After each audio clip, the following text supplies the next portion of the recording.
August 15, 1942 marked the beginning of one of the Pacific War's most frustrating and misunderstood sagas. Commander Te'ao Kurita stood on the bridge of his destroyer in the Solomon Islands, gazing across the moonlit waters of Blackett Strait with growing disdain. Intelligence reports had warned him about the American Patrol Torpedo Boats, their so-called PT boats, but to him, they seemed laughable. These 77-foot wooden craft, built by Elko and Higgins, carried 4 torpedoes and bristled with machine guns. The Americans boasted that they were the cavalry of the seas, fast and deadly. But to Kurita, who had faced the might of American battleships and aircraft carriers, they looked like toys. That night, as another squadron of PT boats screamed across the water, engines howling like wounded animals, Kurita smirked. The Imperial Japanese Navy had endured far worse. Surely these plywood mosquitoes couldn't threaten steel warships.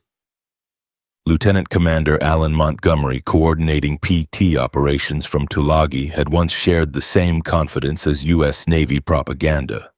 The boats, capable of over 40 knots, were supposed to harass Japanese convoys, launch lightning-fast torpedo strikes, and vanish into the night.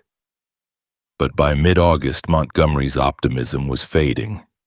The first major test came on the night of August 20th, 1942, when 8 PT boats intercepted a Japanese convoy near Vela La Vela. The scene was chaos. Engines roared, torpedoes splashed into the sea, leaving glowing wakes as crews held their breath, waiting for explosions that never came. One torpedo slid directly under a transport's keel without detonating. Another struck a destroyer's hull with a metallic clang and simply sank. By morning, Japanese officers at Southeast Fleet Headquarters were laughing. The Americans had fired 17 torpedoes, none hit, none exploded. The PT boats retreated under heavy fire, their heroic charge reduced to wasted fuel and humiliation. Kurita, amused, began collecting reports from other encounters. The pattern was always the same. For men like Lieutenant Robert Reed, commanding PT-109 at the time, the frustration was unbearable. Their torpedoes ran true. Their attacks followed the manual. Yet the enemy ships sailed away untouched. Reed's crew risked death charging within range of destroyers that could shred them in seconds, all for nothing. Soon the joke among crews was bitter and cruel. We're knights charging with wooden swords. By early September, the problem could no longer be ignored. Reports from submarines and PT boats told the same story. Torpedoes running too deep, failing to explode or detonating prematurely. But the Navy's Bureau of Ordnance in Washington dismissed these complaints as operator error. Engineers insisted the Mark 13 torpedo used by both PT boats and aircraft worked fine. In truth, it was a disaster waiting to happen. The Mark 13's magnetic exploder, the Mark 6, was supposed to detonate under a ship's keel using Earth's magnetic field. In theory, this caused catastrophic structural failure. In practice, the device was so sensitive to environmental differences that it failed almost everywhere outside its narrow testing zone. The Pacific's magnetic conditions were nothing like the Atlantic's, where most tests had been done. On September 11, 1942, Lieutenant Howard Shorty Bowers, commanding PT-137, learned the truth firsthand. After stalking a Japanese cruiser for over an hour, he fired 4 torpedoes from 800 yards, point-blank range for such a weapon. The first exploded prematurely, nearly capsizing his own boat. The second's engine died. The third zigzagged and vanished into the deep. The fourth struck the cruiser perfectly and failed to explode. Moments later, the Japanese cruiser illuminated PT-137 with searchlights and opened fire. Water erupted in towering geysers around the fleeing American boat. Bowers' engine screamed as the crew escaped. By a miracle, 2 men wounded, morale shattered. By October, Admiral Ernest King finally ordered an investigation. The findings were damning. The Mark 13 torpedo had never been properly tested under combat conditions. Its depth controls were unreliable. Its magnetic detonator was faulty. Even the backup contact exploder often shattered on impact. The U.S. Navy had sent its sailors into battle with defective weapons and blamed them when those weapons failed. Meanwhile, Japanese intelligence logged the Americans' failures with mockery. Vice Admiral Junichi Kusaka wrote in his diary that American PT boats had fired over 100 torpedoes with almost no result. His staff called their attacks fireworks shows that ended with the PTS racing home empty-handed. By November 1942, PT boats were fighting a different kind of war. Their commanders began using them as floating gun platforms, strafing enemy barges and small ships with heavy machine guns instead of relying on torpedoes that rarely worked. Still, the humiliation lingered. On the night of November 13th, during the bloody naval battle of Guadalcanal, PT boats found themselves caught between burning cruisers and battleships, tracer fire crisscrossing the sea like lightning. Lieutenant Reed's PT-109 fired all 4 of its torpedoes amid the chaos. Not one was confirmed to hit. Japanese records later showed 0 torpedo damage that night. Ensign John Searles of PT-59 captured the despair best in a letter home. "We fire. We pray. We watch the fish run straight and true, and nothing happens." He confessed that sometimes he almost hoped they would miss, because every failed attack meant another chance to live. In December 1942, field crews at Tulagi began modifying the torpedoes themselves, disabling the magnetic exploders and relying only on the fragile contact detonators. The results were slightly better, 5% success, Montgomery calculated bitterly. But that was still 1 hit for every 20 shots fired. To the Japanese, even these improvements were comical. Captain Tamichi Hara of the destroyer Shigure wrote later, "The American mosquito boats attacked often. They were brave, but they were like flies. They could sting, but never kill. His main fear during those attacks wasn't their torpedoes. It was accidentally colliding with one in the dark." By January 1943, the toll was grim. PT squadrons had lost over 40% of their men killed or wounded, yet they had sunk almost nothing. Commander John Bulkley, the Medal of Honor hero who had evacuated General MacArthur from the Philippines, returned to the Pacific and was appalled. Boats were breaking down, crews were demoralized. The Navy's propaganda machine still painted them as heroes, but Bulkley's private report to Admiral Halsey was blunt. "We are sending men to die for nothing." Records recovered after the war confirmed his assessment. By February 1943, PT boats had fired about 450 torpedoes in the Solomon Islands and achieved 7 confirmed hits, a success rate of 1.6%. Even World War II artillery guns averaged 20 times better. The numbers were horrifying, but the human cost was worse. PT-112 was blown apart by destroyer shells after a failed attack. Every man aboard killed. PT-44 ran aground retreating from battle and was captured, its crew executed. PT-37 was cut in half by a Japanese ship's bow. The survivors knew that out of hundreds of torpedoes fired, barely any had worked. On February 11, 1943, Lieutenant Hank Brandingham led 4 PT boats in a textbook attack against a Japanese convoy in Kula Gulf, 3 transports, 2 destroyers. 16 torpedoes launched flawlessly. 3 exploded prematurely, several ran wild, and the rest passed harmlessly beneath their targets. 0 hits. The Japanese counterattacked immediately, sinking 1 PT and crippling another. As the months passed, the Bureau of Ordnance kept insisting the torpedoes were fine. The Navy responded with more training, new manuals, and patriotic slogans about courage. None of it fixed the fact that the weapons didn't work. Montgomery, exhausted and angry, began urging the Navy to abandon torpedoes entirely and convert PTS into pure gunboats. By March 1943, even Japanese commanders openly mocked them. Admiral Kusaka's directive to his captains was simple: treat PT boats as reconnaissance pests, not serious threats. The turning point came not in victory but in tragedy. On August 2, 1943, Lieutenant John F. Kennedy's PT-109 was patrolling Blackett Strait when the Japanese destroyer Amagiri appeared out of the night. Kennedy's boat, idling on one engine to stay quiet, never saw it coming. The Amagiri rammed PT-109 amidships, splitting it in two and killing 2 men instantly. Kennedy and his surviving crew clung to the wreckage, then swam miles to shore.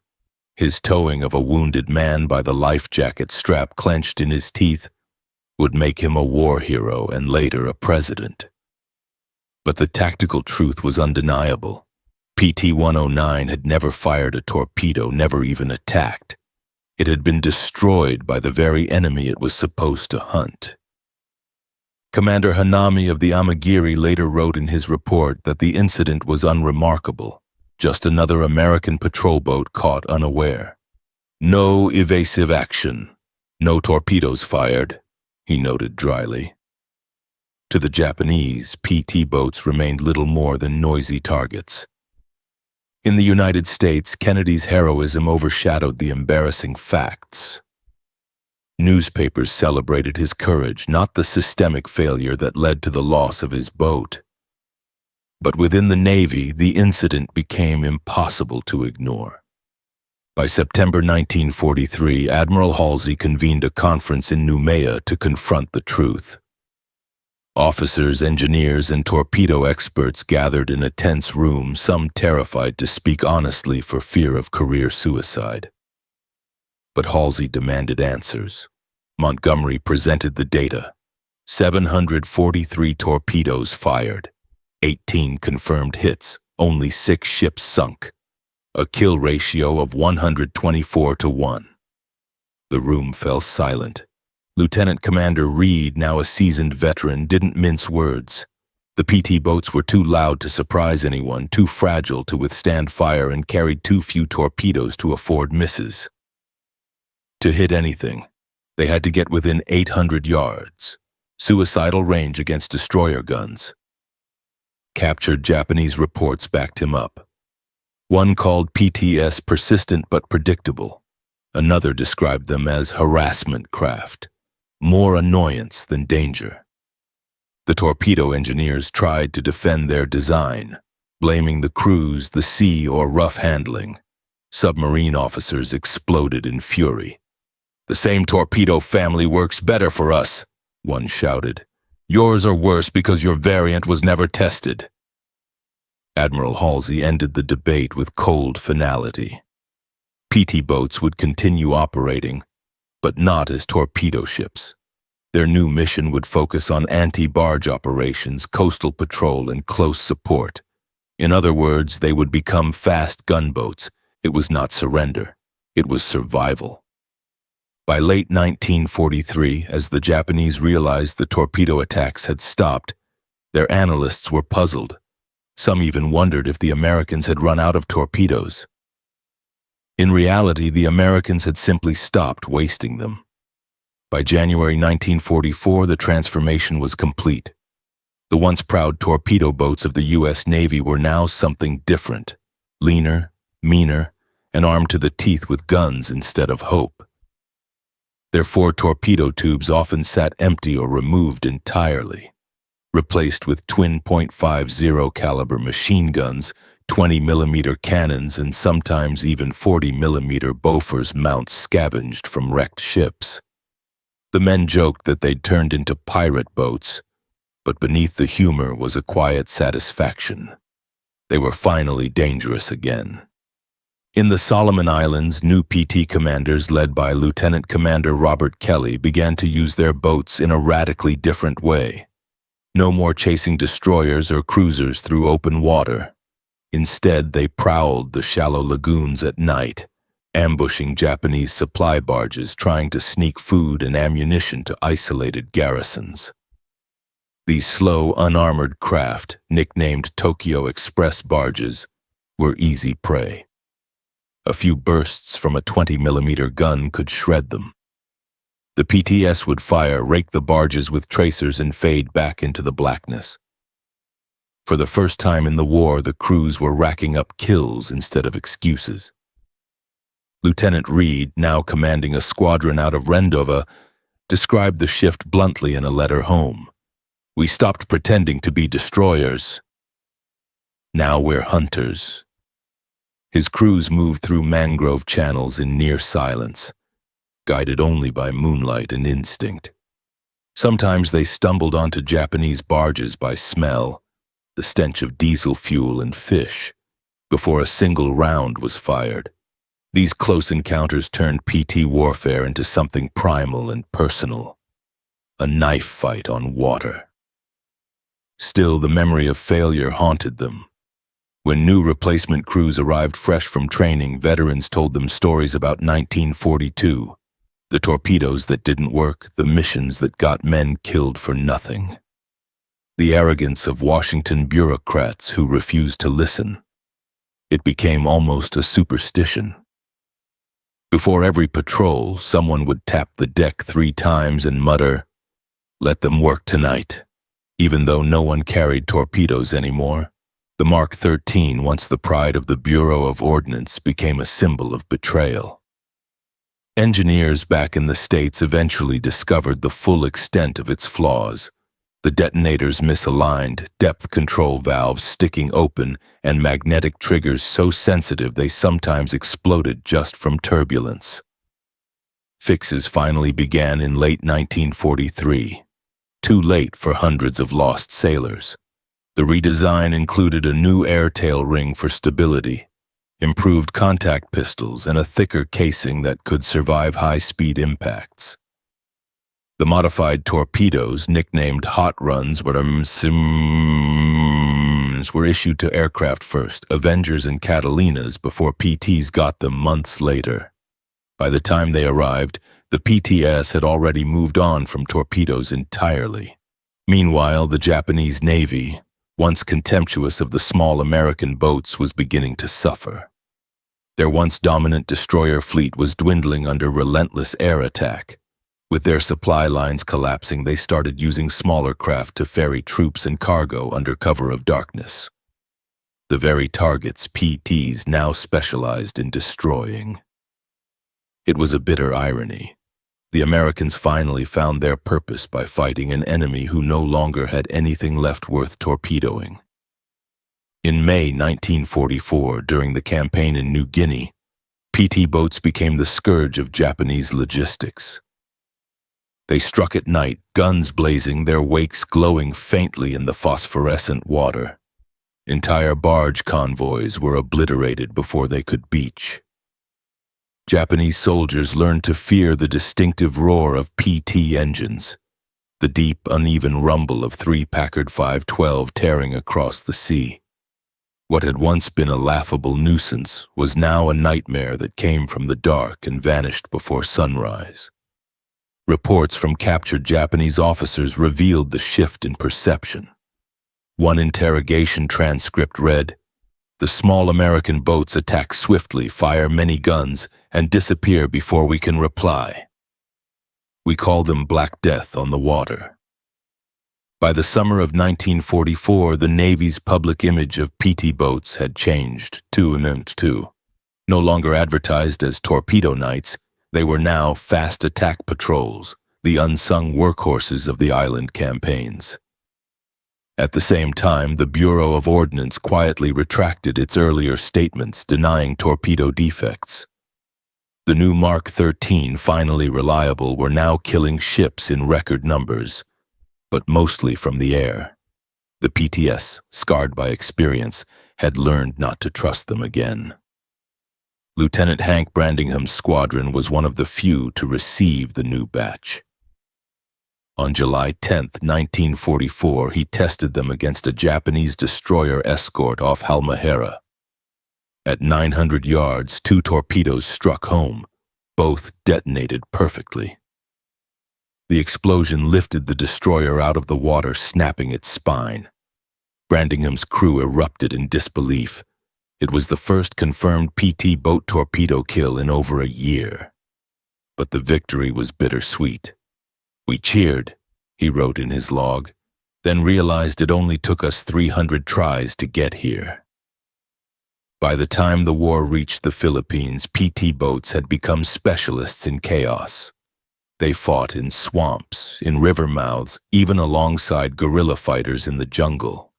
Their small crews developed tight bonds. Each man depended on the other completely. The commanding officers steered, the gunners fired, the radio man called for air cover, and everyone prayed the engines wouldn't fail mid-run. The smell of burnt powder, salt, and sweat clung to everything. On October 24, 1944, PT boats at Leyte Gulf faced their greatest test since the Solomons. They were ordered to intercept a massive Japanese force heading through Surigao Strait. The night sky lit up with tracer fire as dozens of PTS dashed between giant ships. Some managed to fire their new torpedoes. This time, many worked. But it was too chaotic to tell who hit what. Battleships and destroyers finished the job, but the PTS had done their part, harassing and confusing the enemy formation in the darkness. For men like Lieutenant Reed, who survived from the earliest days at Tulagi to the final battles of the Philippines, the war had come full circle. "We began as ghosts," he wrote, "firing weapons that betrayed us. We ended as wolves, hunting what was left of them." After the surrender in 1945, the PT fleet was quickly dismantled. Many boats were burned, scuttled, or sold as scrap. Their wooden hulls were too fragile for post-war service. But for the men who served on them, the memories never faded. The roar of the engines, the nights of rain and tracer fire, the sickening thud of a torpedo that failed to explode. When historians later studied the torpedo scandal, the truth was staggering. Across the Pacific, more than 60% of U.S. Navy torpedoes fired between 1942 and mid-1943 failed in some way. Submarines, destroyers, aircraft, and PT boats all suffered. But the PT crews had been hit hardest because their survival depended on that one weapon. For over a year, they fought a war with defective ammunition while the bureaucracy back home refused to admit fault. The scandal led to sweeping reforms. The Navy overhauled its testing procedures, standardized combat trials, and decentralized ordnance authority so that field commanders could report defects directly. It was one of the few lasting positive outcomes of a failure that had cost so many lives. As for the Japanese, their own post-war evaluations admitted that they had gravely underestimated the PTS once the Americans adapted. In one internal report, Captain Hara, who once mocked them as flies, wrote a final note of respect. "They changed their nature. They became wolves of the sea." In the decades that followed, Hollywood turned the story into legend. John F. Kennedy's ordeal aboard PT-19 became the defining image of courage and survival. But beneath the heroism lay the truth. The men of the PT fleet had endured one of the Navy's darkest technical failures and emerged stronger because of it. By 1950, a handful of surviving boats sat forgotten in shipyards, their paint peeling, their engines silent. Veterans who visited them often stood in slants, remembering the smell of salt and cordite, the sound of machine guns echoing across the black water. They remembered their friends who never came home, and the ghosts of missions where courage met futility. For Commander Alan Montgomery, who had overseen the PT squadrons from the beginning, the lessons were eternal. Technology is only as good as the truth we tell ourselves about it, he wrote in his memoir. We didn't lose because we were weak. We lost because we lied to ourselves about what worked. In the end, the PT boats weren't remembered for the torpedoes they carried, but for the men who kept fighting even when those torpedoes failed. They became a testament to adaptability, to the human ability to learn, change, and fight smarter. Their war began with silence, torpedoes that didn't explode. It ended with thunder. Gunfire tearing through the night as the smallest boats in the Navy proved that bravery doesn't depend on size, and victory doesn't always come from the weapon you were given, but from what you become when everything fails.